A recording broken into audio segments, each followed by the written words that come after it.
Vamos pegar um outro exemplo aqui, ó. Vamos pegar um outro exemplo aqui. Nesse outro exemplo, nós temos o seguinte. Vamos lá. Ó. O gráfico abaixo mostra a variação de desemprego na cidade de São Paulo num determinado período. Então, eu tenho aqui, ó, um gráfico, né? Eu tenho aqui um gráfico. Esse gráfico, ele está mostrando a variação da taxa de desemprego em São Paulo num determinado período. Nós temos aqui algumas grandezas e nós temos aqui enraizado o conceito de funções. Olha só, o que nós temos aqui? Nós temos o seguinte, ó. Observe que o gráfico nos fornece algumas informações. O mês que houve maior número de desempregados, a época que houve menos desemprego, a porcentagem de aumento e diminuição entre 2 meses quaisquer. Mas o que a gente pode ver também é que o mês é a variável independente e a taxa de desemprego é a variável dependente. Então, a taxa de desemprego vai depender do mês que você estiver analisando. Então, existe uma relação, tá, entre duas grandezas. Tá? O mês você pode contar, né? Você pode medir o tempo e, no caso, a taxa de desemprego. Então, você tem aqui uma relação entre duas grandezas. Tudo bem?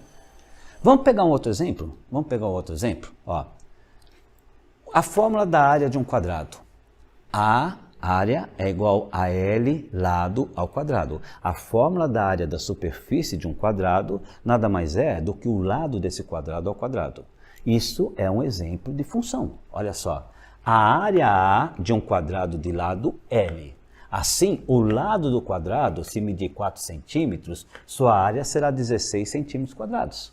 Né? Então, se o lado medir 4, 4 vezes 4, 16. Se o lado medir 2, 2 vezes 2, 4. Se o lado medir 3, 3 vezes 3, 9. Então, o que nós temos aqui? Uma relação de dependência, onde a área existe em função do lado. Então, eu tenho que calcular, a partir do momento que eu tenho o valor do lado, eu faço esse lado multiplicado por ele mesmo, eu tenho a área. Isso é um conceito de função. Né? Porque a área do quadrado vai depender do valor do lado. Então, a partir desses 3 exemplos, o que a gente pode estabelecer de conclusões? Então, a partir desses 3 exemplos, nós temos as seguintes conclusões. Ó. As 3 relações que nós estudamos têm características comuns. Tá? Para todo e qualquer valor da variável independente, estão associados valores das variáveis dependentes. Isso é uma característica que não pode deixar de existir numa função. Qualquer valor da variável independente vai ter o seu correspondente na variável dependente. Eu não posso pesar uma carta e a balança aparece lá uma mensagem. Ah, esse peso não tem preço. Qualquer peso que você colocar vai ter um preço correspondente. Tá? Então, todo valor da variável independente, você tem um valor correspondente na variável dependente. Outra coisa.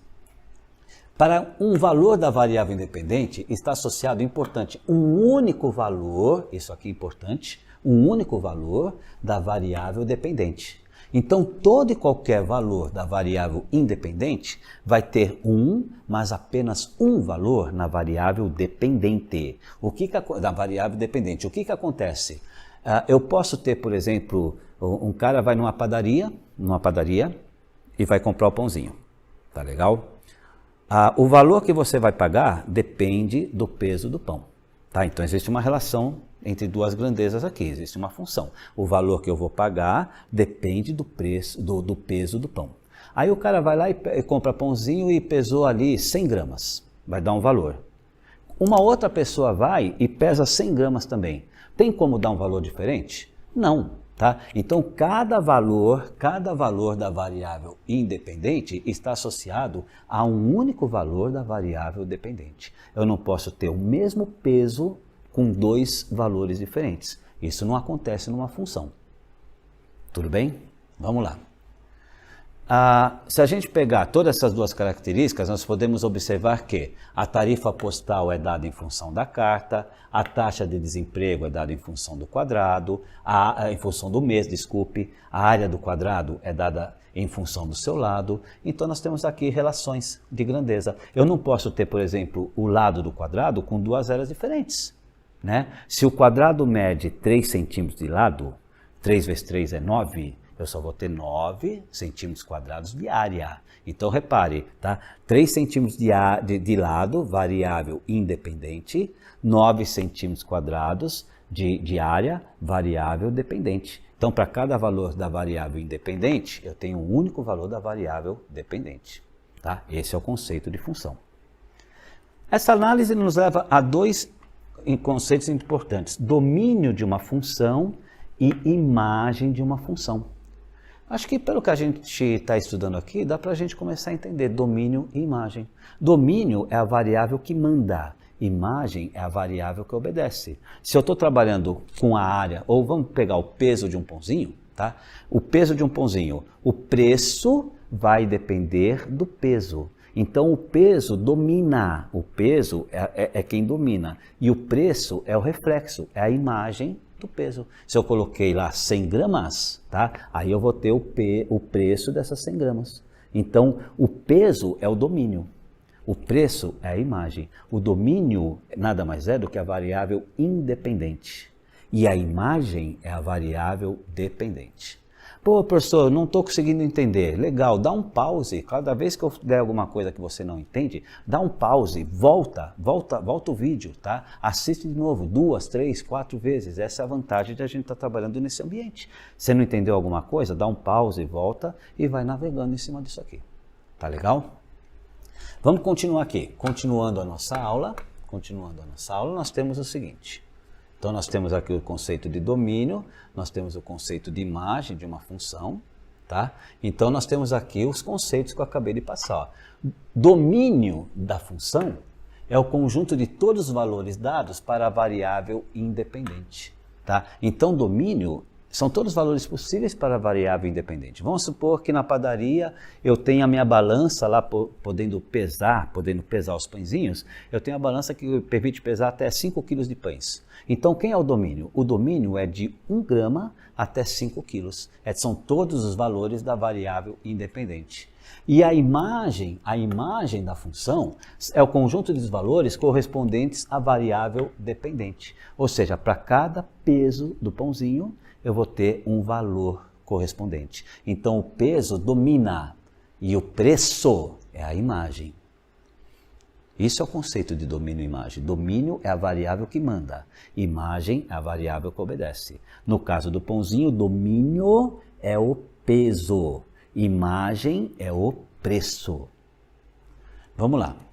O que nós temos também que observar? Todo elemento de A, todo elemento do domínio, deve estar associado a um único elemento de B. Então, todo domínio tem uma imagem. E outra, cada elemento de A deve estar associado só a um único elemento de B. Eu não posso ter um peso com 2 preços. Então, cada peso tem que ter um preço.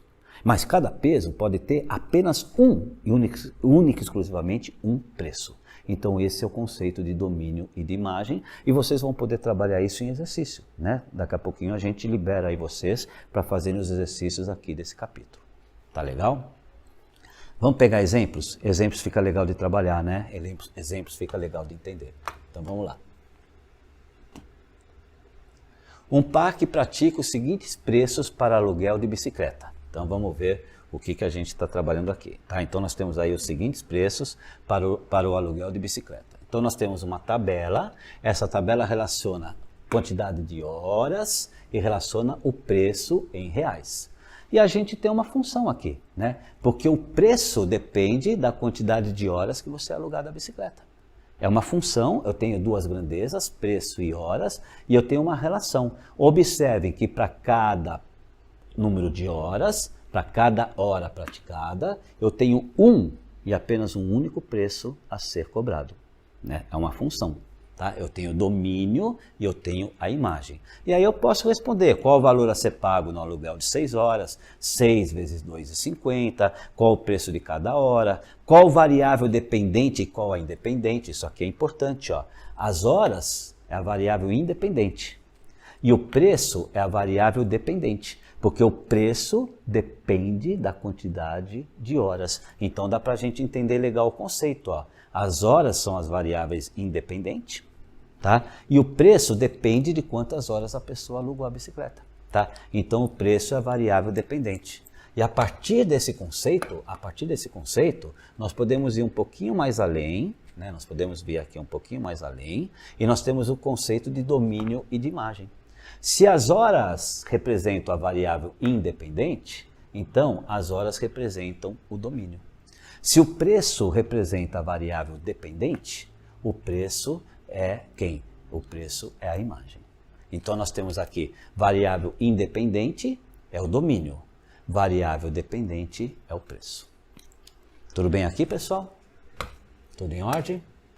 Se não tiver em ordem, volto a dizer, volta, tá? Volta e analisa o que está acontecendo, né? Dá um pause, nesse pause você volta, tá legal? E vamos fazer o seguinte, faz de conta que agora é hora de um intervalo, né? Nós temos aqui 22 minutinhos, vou dar um pause, vou criar um segundo vídeo, tá bom? E aí você continua o segundo vídeo depois. Para, né? Toma alguma coisa, come um lanche, toma uma água, dá uma pausa e daqui a pouco você continua, tá? Pessoal, são 2 vídeos que eu vou soltar. Esse é o primeiro e daqui a pouquinho a gente tem o segundo, beleza? É nóis, galerinha. Valeu!